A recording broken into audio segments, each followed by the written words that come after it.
আজকের এনকাউন্টার কি পশ্চিমবঙ্গকে উত্তরপ্রদেশের সাথে মেলানোর জন্য হলো নাকি?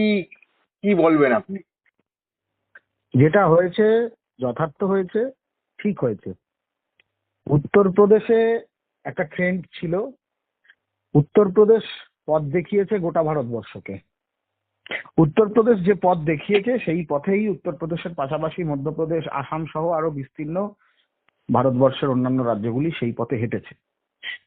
পশ্চিমবঙ্গে বিগত দিনে যে ধর্ষণটা যেভাবে মুড়িমুড়কিতে পরিণত হয়েছিল, অর্থাৎ প্রতিদিন খবরের কাগজ খুললে পরে বা নিউজ চ্যানেল খুললে পরে যে ধর্ষণের খবর, মা বোনের সম্ভ্রম, রাত্রিবেলায় বাড়ির মেয়ে বাইরে গেলে পরে স্কুল থেকে, কলেজ থেকে, টিউশন থেকে বা চাকরি ক্ষেত্র থেকে সে সঠিকভাবে সুস্থ ফিরতে পারবে কিনা সেটা নিয়ে মা বোনেদের কাছে, মা বাবাদের কাছে, অভিভাবকদের কাছে, আমাদের সমাজের কাছে একটা বড় প্রশ্ন চিহ্ন থাকতো।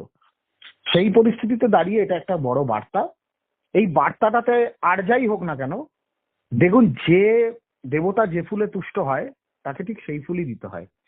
যখন সমাজে অসভ্যতা, বর্বরতা, নগ্নতা, বীভৎসতা এবং অসামাজিকতাটা যখন রাস্তা হয়ে ওঠে, তখন সেই অসামাজিকতা, বর্বরতা, অসভ্যতাকে দমন করার জন্য কখনো কখনো সিস্টেমের বাইরে গিয়েও কাজ করতে হয়।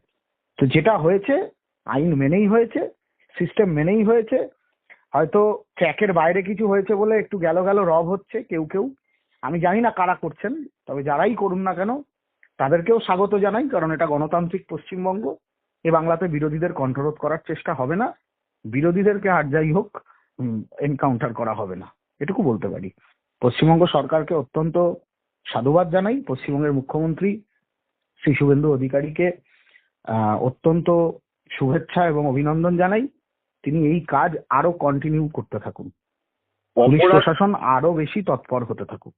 অপরাধ কি কমবে বলে মনে হয় এতে? ভয় কি? দেখুন, অপরাধ কমবে কি কমবে না সেটার পরিসংখ্যান নিয়ে যদি আমরা বসে থাকি, তাহলে তো অপরাধীর সংখ্যা আর অপরাধের সংখ্যা দুটোই বাড়তে থাকবে। তার থেকে একটা এক্সপেরিমেন্ট হয়েছে, হোক। অন্তত পক্ষে মা বোনের দিকে টেরা চোখে তাকানো বা কুৎসিত দৃষ্টিতে, নোংরা দৃষ্টিতে তাকানোটা তো বন্ধ হবে। সম্ভ্রম লুট করতে গেলে অন্তত পক্ষে যারা লুট করবে, লুণ্ঠনকারীরা, তারা তো অন্তত 500 বার ভাববে যে কেন এই জিনিস হলে পরে এরকম ঘটনার পুনরাবৃত্তি হতে পারে। সরকারটা অন্যরকম, প্রশাসনটা অন্যরকম, অ্যাডমিনিস্ট্রেশনটা অন্যরকম, এই এই চিন্তাটা তাদের মধ্যে আসুক। দেখুন, সমাজকে পাল্টানো, সমাজ যুগে যুগে নিজের মতো নিজে পাল্টেছে। যখন যেরকম মানসিকতা, পরিবেশ, পরিস্থিতি হয়েছে সেই অনুসারে সমাজ পাল্টেছে বারংবার।